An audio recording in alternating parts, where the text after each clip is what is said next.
All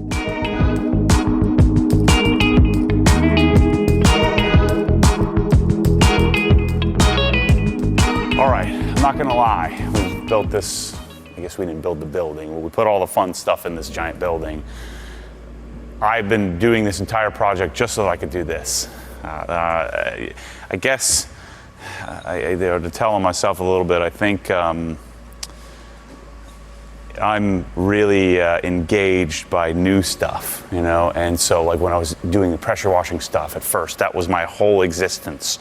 And then we were doing, you know, cabinets and, you know, or Milwaukee, you saw the Milwaukee project. That was my entire thought process, my entire existence. So I sleep thinking about this stuff, I eat thinking about this stuff, and then I understand that I'm doing some weird stuff here, but it all seems to make sense to me, and I've been, my guesses have at least the confirmation of being in the room with the stuff that I'm putting in garages, my own garage, getting confirmed. And so if you haven't been watching the audio stuff and you're just watching this series for the first time, I bought everything that Dynaudio makes, and I discovered a lot of things that I didn't think that I didn't even think I wanted. So I've found that a lot over the years is when I get the ability to buy from a manufacturer, then it's imagine yourself, they give you like a discount code for like 60% off. I just give me it all, 60% off. I started doing Mormonomics in my head, and I started ordering everything that they have, and so. I basically ordered everything that Dynaudio makes except for the Confidence line, which those are like $22,000, $45,000 a pair. But I have aspirations that you guys buy lots of these speakers so I can buy those too and see how those go. Maybe not for the garage, but for life in general. So here's what we're going to do in this. This is sort of the epicenter of this 5,000 square foot building. It's is the door in the middle? So this is the right smack in the middle of the building. And so when Kyle was designing this, he suggested, well, let's do a cabinet array right back smack in the middle of the garage, and then that's where we'll put the display. And since it is 50 feet to that side of it, and 50 feet each way, it would make sense. Let's do the biggest OLED display we can do. We have really good control of exterior light here. So normally in a garage, like if you had a normal 2 or 3 car garage and you had the garage door open all the time, you would want to do an LCD display because of the glare. But I think in here, the glossy OLED, I mean, I'm always going to prefer OLED if I have the choice over any LCD display. Best Buy and the rest of you call it LED, but it's not really LED, it's LCD with an LED backlight. This is our organic LED, which has independent cells, and then I believe there's, I don't know what the organic material is, phosphor or something like that. Similar to plasma, but different tech. So these give us best black level, best contrast, best color accuracy. I think that it's the way to go if you have the choice. So the epicenter of this whole array, and we're actually going to mount this to the cabinets. We're going to figure out where best this would go. I'm going to put the equipment. Really, we have two things. We have two sources. So we have a C658 digital analog converter. Now this is a streaming DAC that is just a preamp. So there's no amplifier in here. And then NAD does this cool thing where they have, and we'll show you this, but they have modules. And so this is really designed for like stereo listening, critical stereo listening with a separate amplifier. We're doing this a little differently, and then I'm going to use powered studio monitors. But they have something called the MDC, which is their upgrade path. And so on the back of this thing, there are 2 empty slots. Think of it like a PC where you can put in like a different video card or something like that, or a separate solid state hard drive or something. This we can put a 4K capable 3 HDMI in, 1 HDMI out switching module. So that is going to be our source unit for all of our audio as well as our video switching. And really we have one source, and that's going to be an Apple TV 4K. And so this source, we'll be able to connect to with an iPhone and stream and do whatever the heck you want to do.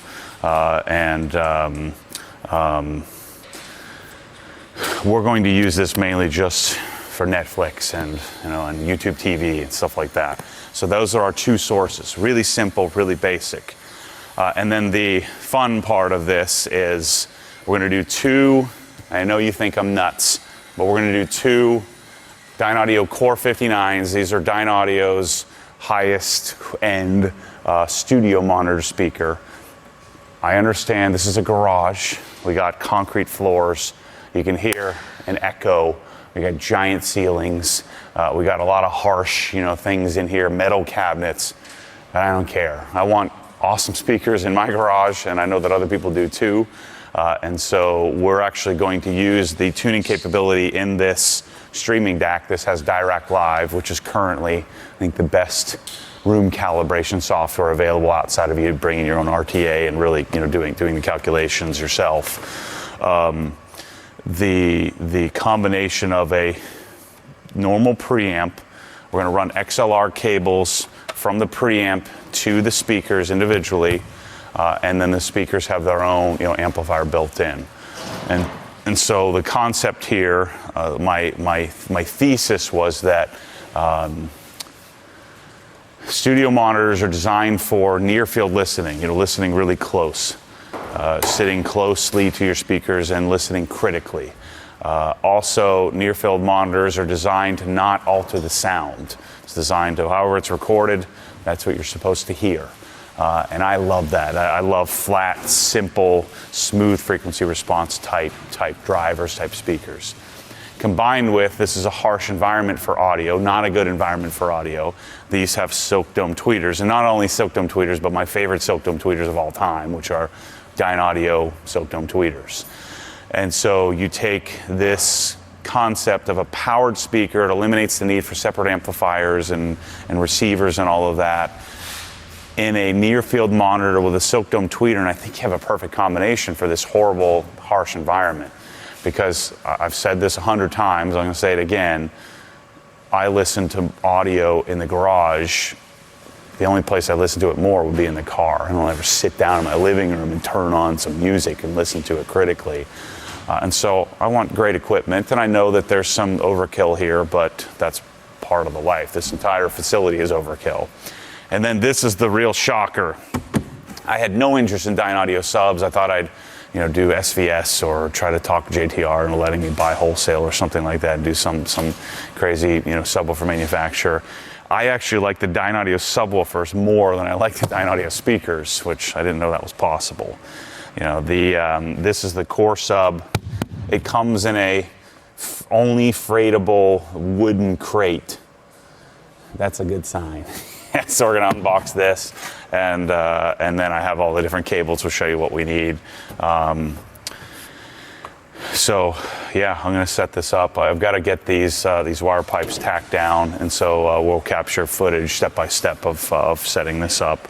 And if you haven't watched the other video on the much simpler but still really cool system we did in the wash bay, I'm a big proponent of individual systems rather than distributed audio, because what an audio guy would do, like a home theater company would do, is they come in here and say, okay, we need 57 speakers hanging from the ceiling, we need them in the office, we need them in the walls everywhere. I don't know, that the quality of that is it's not my preference. It can work, but that's, to me, for background listening. I prefer to have something that's in my face, and plus I'm a sucker for cool stuff, and John, the owner, is also a sucker for cool stuff, so it kind of works out that he let me do some cool stuff in here, so we're going to play with this. So let's get started. All right, let me put this little MDC module in here without stripping any screws. I'm thinking you just plug it in and it's good to go. Maybe I should read the instructions. That's not how I do it. It's so funny. This has come full circle in my life that I've figured out a way to put all the loves together in one spot. The cars, detailing, cabinets, lights, and audio. I should have never left. I shouldn't say I shouldn't have. the double shouldn't. I don't think you should say that. I probably should have stayed in the home theater area. Maybe I wouldn't love it as much. I left the happy to chase the money when I was in my 20s. It's probably a good move. It set me up to be here now. But I want to do crazy audio stuff in the garage. Why not? So when you see when I build my house that I'm working on, we secured the lot yesterday. But when I build my house, I want to build an office theater, meaning my desk is in the theater. Just like I want to build a theater garage or stereo, we'll call it high-end stereo in the garage. Why not? I don't care what anybody says. Right, Kyle? That's right. Ooh. So is this little thing supposed to stay on here? It looks like it. Let me check the direction. Throw me that box, please. There are no instructions. Professional installation required. Uh-oh. Uh-oh. It looks like, you think this is supposed to come off? No, because it's already pinned through. Yeah, that's what I would think. Well, those pins very easily come out. Put it in and shove it in. Yeah. There's a little slot there.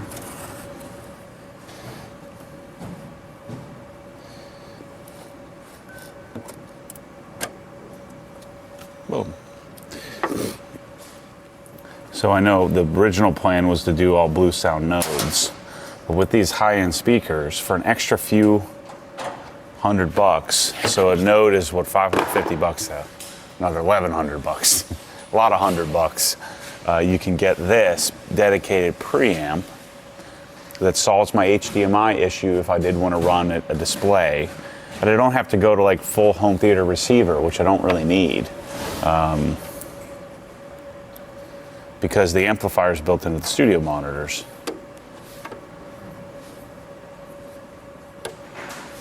So if you're thinking to yourself, man, this is overkill for the garage, you probably just want to turn the video off. You're in the wrong place. You're in the wrong spot watching the wrong guy in the wrong video series. It's okay. You're not wrong. I'm probably wrong, but you're just not in the right spot. You're going to want to go somewhere else because it's going to get gnarly in these garages that we're doing. Think of it as a positive, not a negative. All right, so that's set up. So what we have here on the back, since we got it turned around here, you're never going to use this remote control, but we got it here anyway. So you got your Bluetooth and Wi-Fi antennas, which we're really not going to use. I guess we will. I'm also going to run Ethernet, so this will have a network connection. There's an Ethernet connection on the back wall here. So I don't need coax. I don't need a phono stage. I don't need any of these line ins. All I really need is audio out. So pre-out, so non-powered or non-amplified output. XLR, it's going to run right to my Core 59s. That's another advantage is that if we do the node, by the way, this has basically the same operating system as a node, so we can use Blue OS to control this. But you run the two XLR connections, which is a superior connection to an RCA connection. It has a grounding pin. And so that runs directly out to the speakers, sends the unaltered, unamplified signal out to the speakers. Actually, I take that back. It sends the altered, tuned signal out to the speakers. And then we have two subwoofer outputs. We're only going to use one of those. But I'm going to set up a little wireless module here, an OS audio module, in order to do our subwoofer wirelessly. That way we can move it around and figure out what spot works best.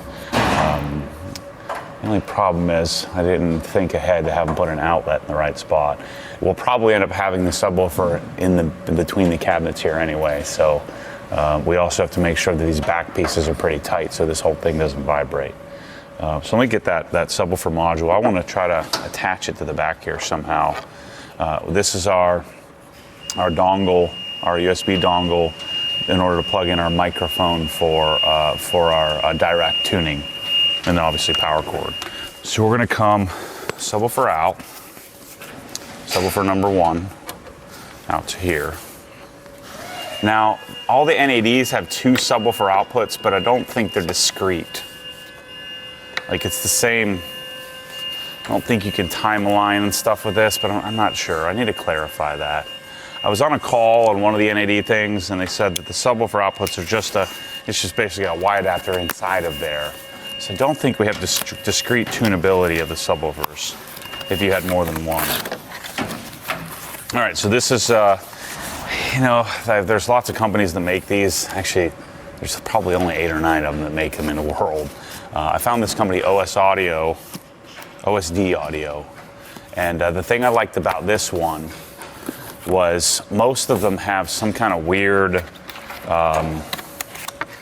type, the connection where you'd have to go 3.5 millimeter out to RCA, and then you'd have to do all this converting and all this crap.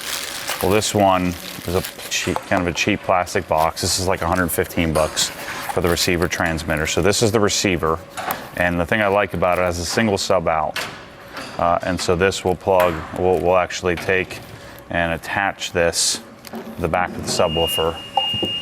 We'll just do some like double-sided tape or something like that. And so I'll show you how I'm going to hook that up. But mainly I just wanted to get it attached here to the back of this thing. So I'm coming out with a Y adapter out of subwoofer 1, and I'm going into our left and right input, just like that.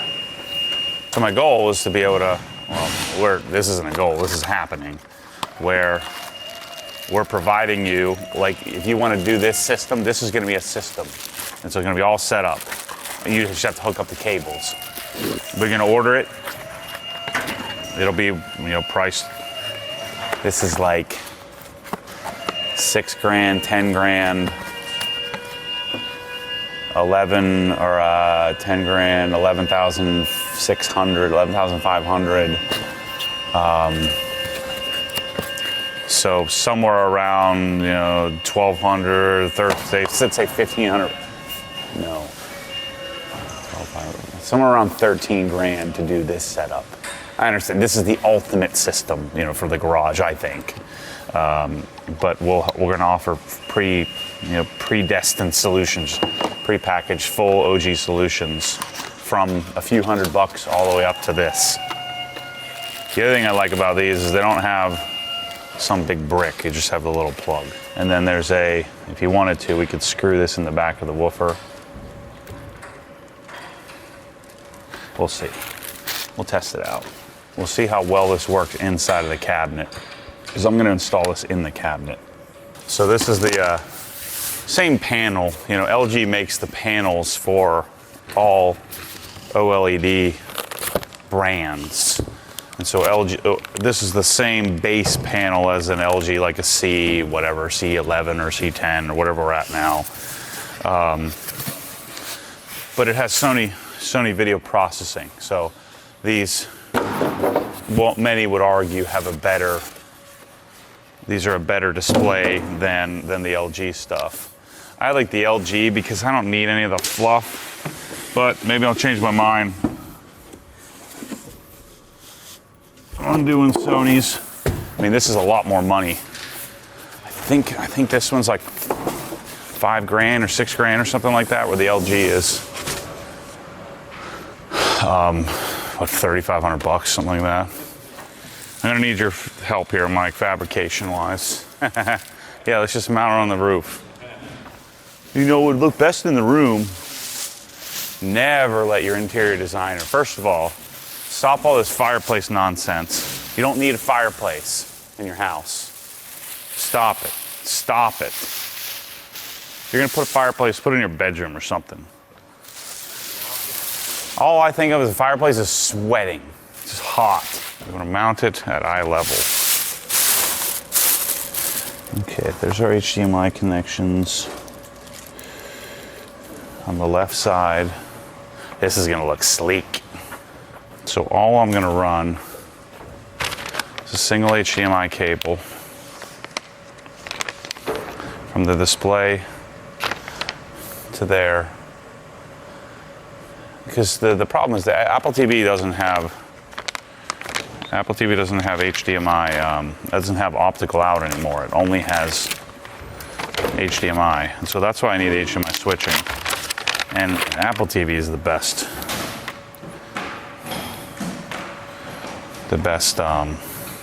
option. So these are 25 foot, just mono price. I'm still waiting on. I had 1,000 XLR cables made, so I hope you guys buy this stuff. Just make sure we're gonna go female end into here, yeah. So the female end is gonna have to go in this cabinet. So I'm gonna put this stuff right on the top here. All right, so we have two dedicated Cat 6 lines. They ran cable TV, which you don't need that anymore. So if you're pre-wiring a house, don't run RG6 anymore. You don't need it. Pretty much, I mean, you need it. If you didn't have it, then you'd break the tie. You don't need, Comcast cable anymore. Just set up, you get YouTube TV and just stream it. It's way better. Because if you didn't have, if you don't have internet, if you don't have cable, you don't have internet. So they're combined anyway. So you might as well just go with internet and just subscribe to whatever services you want. So these are going to come down, one for Apple TV. We're not going to use the Sony Smart TV. So one for Apple TV and one for Apple TV, one for the Blue OS. Just so that we're not on Wi-Fi, we're just running through the network connection, which is fine. Then I'm gonna have a 4-meter HDMI as well as my power cord for my Sony television. So these are the only connections going to the TV. I always take these off too. I hate stickers on my power cords.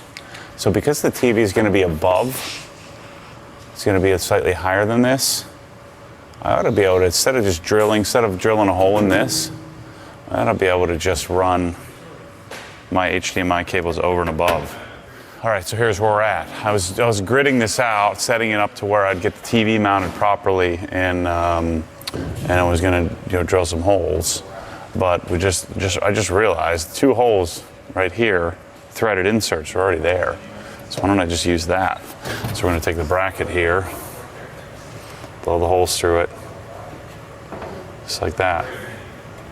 Perfect. Problem solved.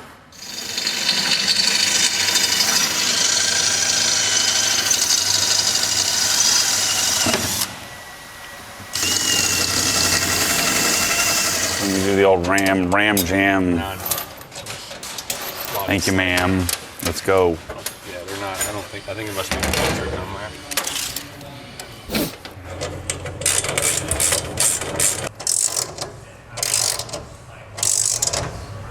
It's pretty perfect right there.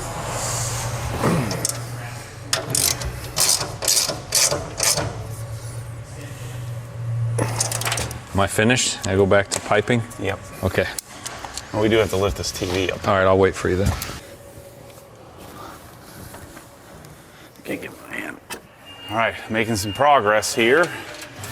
Got the uppers in on this side. TV's mounted. All of these are going to have power, which is cool. And so I'm going to be putting the speakers up here in a minute. Oh, we're getting close here, Mike. We're getting close.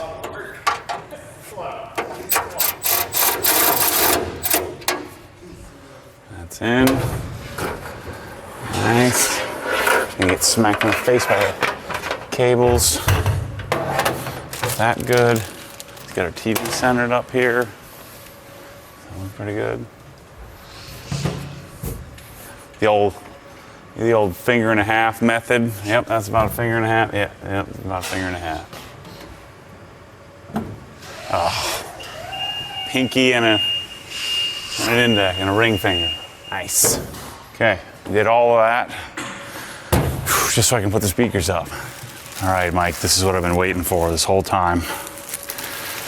all this work just to get to this moment, getting to play with these speakers. Every project I've worked on, the last project, the Manual's Garage, we did all the work just so that I could put the tools in the drawer. Uh-oh, what's Kyle doing? Anyway, focus, Maddie. All right, I forget, which way do these go? They go subwoofers in. So, what we gotta do, because we're gonna mount these horizontally, we're going to, we gotta take the speaker and rotate it. So first we're gonna put the feet on so we don't scratch anything. Now I've got isoacoustic stands coming, but they're not here yet. They should be here any minute, like today. But I can't wait that long, so. Now if you are ever fortunate enough to get a pair of speakers like this for your garage, first bit of advice, buy it from me, so I can buy more speakers and find more cool stuff. Secondly, you gotta break them in. You know, they need some time. They need some time to break in. I'd say 100, 150 hours, and they'll start to liven up, smooth out. Yeah, that's awesome. All right, let me get T something or other. All right, so this part's a little nerve-wracking, and then you get your $6,000 pair of speakers, and you got to take them apart. To me, I find that super fun, but you just want to, you don't rush it, and take your time. Take one screw out at a time. You also want to make sure that you don't torque these down too hard. Leave your tweeter cover on there just in case you were to bump it. Take note too, because your torque wrench is not gonna, it's like so little torque on these that you can't even register it. There's a magnet there. That's why I like these so much. It's like a requirement to modify them right from the get-go. What do you have to do? Turn it. Oh, turn it. So they're designed to go horizontal or vertical. So you turn it 90 degrees. Yeah. Part of it, I think they look better horizontal, plus will distribute the weight better on the cabinet. But it's very, very gentle stuff here, Mike. Then what you do is you take these two little guys. What's your method of popping that out of there? They send these in the package. There we go. These are ported. I'm not a hit hard kind of speaker guy. I'm a hit soft kind of guy. Gotcha. It's very gentle sensibility. It's what I'm looking for. So this is a gentleman speaker. A gentleman speaker, I like that. And what we do is take this, screw them in just a little bit, just enough so you don't drop it. Take a peek at the awesomeness. Turn it. Take a deep breath. What you got? Take your time. Be precise. Don't scratch up your screws. Once you get one of them started, the other ones will follow suit. It's not going in the way I want. So I'm going to put the four corners in first.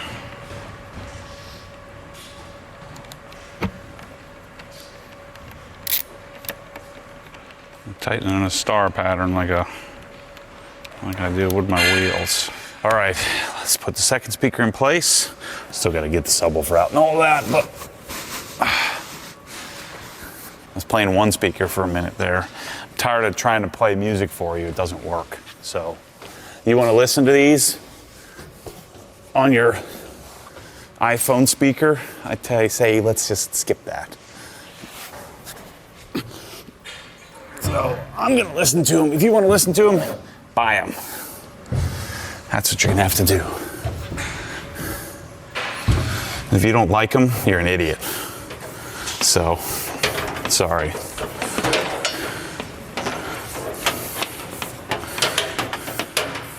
And if you buy them and send them back, what do we have, a 20% restocking fee or something like that? For I'm not in the business of giving you free testers. And you know, these cost like 85 bucks a ship or something like that. And that's awesome. All right, I'm gonna play these for a few minutes and then we'll open up the subwoofer for you. That's cool. What does that look like from far back? Let's see. Oh yeah. Get that ugly one. That is freaking cool. It's like a wall of awesome right there, people. All right, bros. It's time. Time to open up my favorite part. I keep saying that about a lot of things. A lot of favorite parts going on here. So I gotta flip this thing over because it weighs 100-something pounds. So I just need to get the feet out. So we're gonna flip it on its head. This is the best way to get it out of here.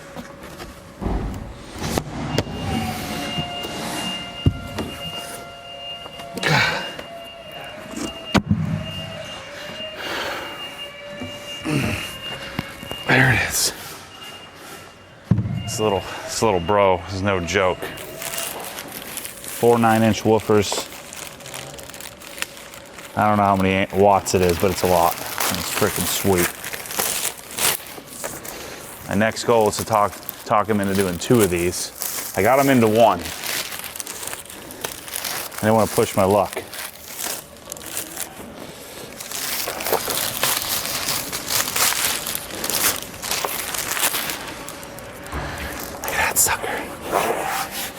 I also got to figure out, Isoacoustics makes an isolation stand for this. I'd like to have that as well. Ooh, here comes some tops. So the good news here, so this little box has a clip. And so I can clip this on here. And so what I did, I just took the 2 screws that hold the amplifier in place off. And then the clip fits perfectly right in that spot.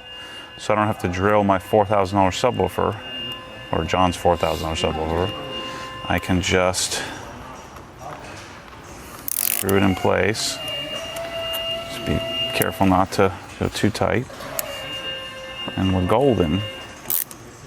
Then I can take this puppy right here. And then I've got my cabling. I think that should be fine there. The heatsink isn't gonna get too hot, and then I can do this. Come around like that. Nice. So that's my little wireless little subwoofer thingy. And then I'm gonna tie all these wires up and make it look clean. And I'll probably get some wire loom. I don't know if I like that. Then I'll get some wire loom, try to tuck it down around the side here. If I would have thought ahead, I would have put an outlet here, which I didn't. So that's the subwoofer. So I got it set to standby, full, free, anechoic, and then all the other various settings. Boom. Awesome. So I'm trying to get this freaking TV to work. I hate Android or Google Android. Oh, isn't it Google's Android? Whatever it is. The operating system can eat a you-know-what. Put in whatever word you want, whatever the nastiest word you can think of. That's what I'm thinking right now. And that's what it can eat. Like, how am I still going through this? Just, come on. Why does it need to know where my TV's positioned? Skip. Oh shoot, these lights are glaring crazy on here. Skip. Samba, get out of here.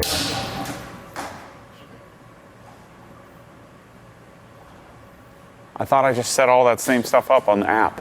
They wouldn't let me set it up without going through the app. Oh my word. Oh my gosh.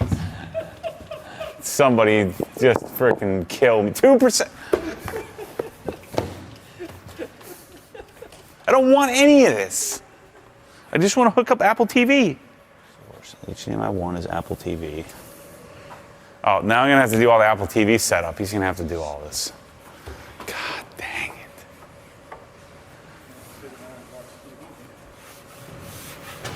it. I'm done. Get out of here. I was talking earlier, the speaker does fit with the feet, but I want to decouple the speaker from the metal cabinets. Plus, it makes a better bass, right? And so it gives us a little space so the cabinet doors don't interfere at all. And so it makes them sound a little better, look a little better. And these are the largest, these are the Aperta 300 in the sort of entry-level line of isoacoustics. And then I can just set it however I want on the cabinet. And so you can see there's a little isolation between the metal surface and the wooden speaker. Never a bad thing. It looks cool too. So I'm having an issue with the wireless and the subwoofer, the wireless subwoofer thing, which I don't really need. I need to just run an XLR, which of course I don't have. So I'm gonna go try to do a Amazon quick order and get it here as soon as possible. Done that about 50 times this past week. So I'm gonna go try and order that and just keep working through little tweaks to get it right. It's hard because, when I do this stuff for myself, then I just keep fighting. But I gotta go home at some point. So that's the tricky part. But I'm in love with this setup. Makes me want to build my house tomorrow. All right, system's working. Apple TV with our NAD 685. The MDC module's working great. Probably can't play this because it'll copyright strike me, but the problem is I don't know what to do about remotes. Like, we don't have remotes anymore. I don't think, maybe we can order an old Logitech or something like that, but it's kind of clunky in that, I don't know, I'll have to ask John how savvy he is with electronics. I think he's pretty good. So, he's gonna have to use the Apple TV, and then the problem is you can't control the volume of this from, oh yeah, you can. Oh, sweet. Sorry for your loss. Look, Problem solved. Neil. I'm no deadbeat. I just need a little time to sort things out, get back on track. Done. Yeah. So that is the system. So what I got to do, we'll capture this probably Sunday maybe. I've got to I got to do a direct room calibration on this. But that's our system. So core sub wired in nice and cleanly. We'll eventually have a big closet next to this when those come in. We have to fix this. We'll fix the wiring for the humidistat, or the Honeywell controller for the dehumidifier above. We got to go up there and tie those cables up. But so the countertop's in. I guess next up today is I'm gonna put the tools in, so we need to figure out where things go. But this turned out even better than I thought it would. The Sony menu system is hot garbage, so I don't like anything to do with Google Android in my life at all. You got to log in 9 times to get the thing to work. But I think we can bypass that now. We're just using the Apple TV, and then we'll use our phone to just play Tidal, and that's it. Nice and simple. Pair of speakers. You're not going to be doing any critical watching. This is like background TV. And so you're over here doing something, walking around, turn the TV on and watch something, in the background. Because we're not going to have a couch or anything in here, but pretty cool. So, the other thing I didn't mention, the height of this. I took my eyeballs, and my eyeballs go right to the middle of the display. So that's how I set it up. And don't frickin' put your TV on the ceiling. Most of you would be like, well, let's just mount it above the cabinets. And then we can put cabinets there. Don't do that. You need the TV at proper height. This is way too high if you were sitting on a couch. Stop doing that. Take your fireplace out in the front yard, light it on fire, burn it, and get rid of it. You don't need that junk. You never use it anyway. So that's a wrap on the most amazing audio system on the planet. Love it.